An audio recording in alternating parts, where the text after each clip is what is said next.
story that I'm telling is a story with a fair bit more hope in it than might sound at first. The main character, Malini, is a 14-year-old girl and a Tamil girl. She lives on the east coast of Sri Lanka, a little bit below the city of Trincomalee. And during the last days of the Civil War, a very big challenge faces her.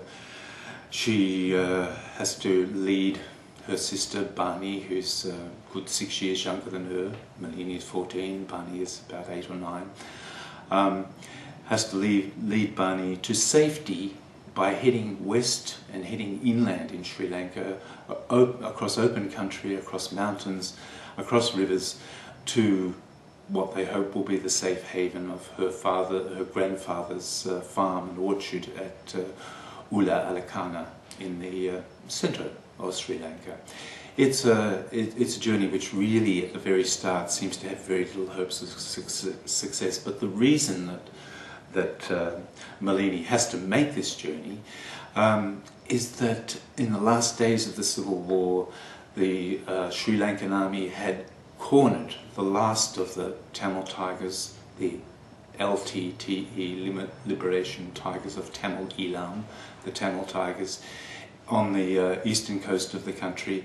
And the Tamil Tigers, in order to, these last remnants of the Tamil Tigers, in order to save themselves, had begun bringing civilians into the enclaves, in which the last places they occupied, thinking that the government forces would not attack them if there were many surrounded by civilians. Well, they were wrong. The Sri Lankan army did indeed attack the enclaves, and many people were killed. Many civilians were killed, as well as many members of the Tamil Tigers.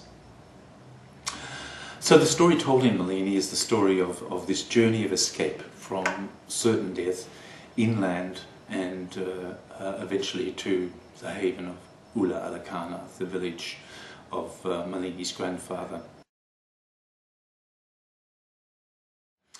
Malini is of course, the principal character in the book, but the story also features her younger sister Banni, as I mentioned, a Sinhalese girl by the name of Nanda, whom Malini comes across during the course of her journey, and two boys, Amal and Gayan, who are being cared for.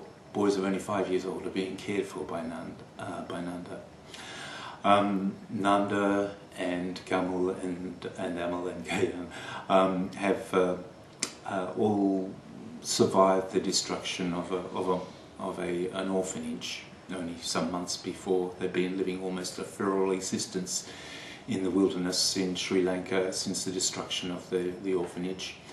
The orphanage was destroyed by renegades, from really bandits who were simply looking for money. Malini, who is Tamil, meets up with Nanda and the two boys who are Sri Lankan, and they become together a family that unites in this struggle to survive. Malini insists that the three children come along with her all the way to Ulla Alakana.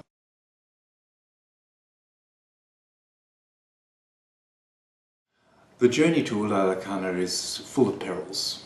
On the way,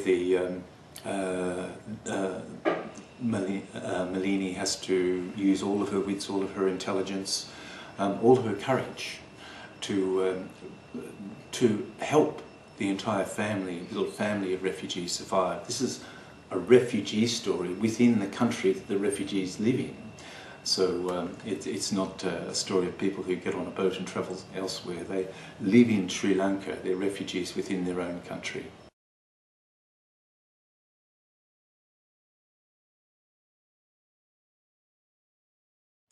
Now, the country is, at this time, the end of a war is a very dangerous time. The end of any war is a particularly dangerous time. And Malini recognises that the prospect of them surviving this journey is not great, but she wants to give them every chance that she can. At one stage they come to what seems to be an insurmountable obstacle. They come to a raging river and they have to cross the river, but together, working together, they make a raft and bind it together with vines and manage to cross the river. Then there's another, you wouldn't call it an adventure, but another ordeal where Malini has to become separated from all the other members of her little family of refugees, and eventually find her way back to them through this system of caves on the wall of the banks of the river. Huge system of gigantic caves, and she eventually does find them. She also meets up with a runaway from the Tamil Tigers army, a young boy of 14 called Kandan. The Tamil Tigers during the last months of the Civil War, and earlier actually, would recruit very, very young Tamil boys to fight in the war. And Kandan is one of these boys. She meets Kandan and befriends him, and he's very ill-suited to ever have been a soldier. He hates being a soldier. He hates guns. He hates firearms. He hates killing, anything like that. He likes Western movies. He likes pop music, and anyway, he comes along with Malini and the rest of her family of refugees. But eventually the time comes when Malini says that she has to leave Kandan behind because of the great likelihood that if she's found with a runaway from the Tamil Tiger army, if she's found by Tamils, they will perhaps kill all of them, Malini and the Tamil runaway, and all of her other family of refugees. If she's found by the Sri Lankans, it will seem very suspicious too, and she'll very likely be imprisoned or even killed. So she has to leave Kandan behind. She does leave Kandan behind, but he comes into the story later in a very, very significant way.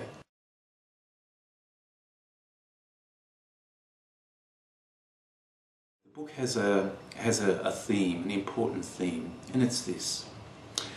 We're used to thinking of warfare. We're used to thinking of the barbarity of warfare as being, something which destroys not just people, but destroys the lives of the people who knew the people who were killed. It has a widening circle of effects that sometimes last for years and years and years. And we know the power of destruction. But this is a book, Malini is a book that places an emphasis on the stubbornness of love, the love of Malini for her family of refugees, the love of Kandan for the family of refugees, their support of each other. It places an emphasis on the stubbornness of the good things in the world, the good things, on love and on courage and on the will to survive. These are very, very powerful forces, and Malini is a book that celebrates the stubbornness of the forces of good in the world that allow our whole human race to endure down the ages.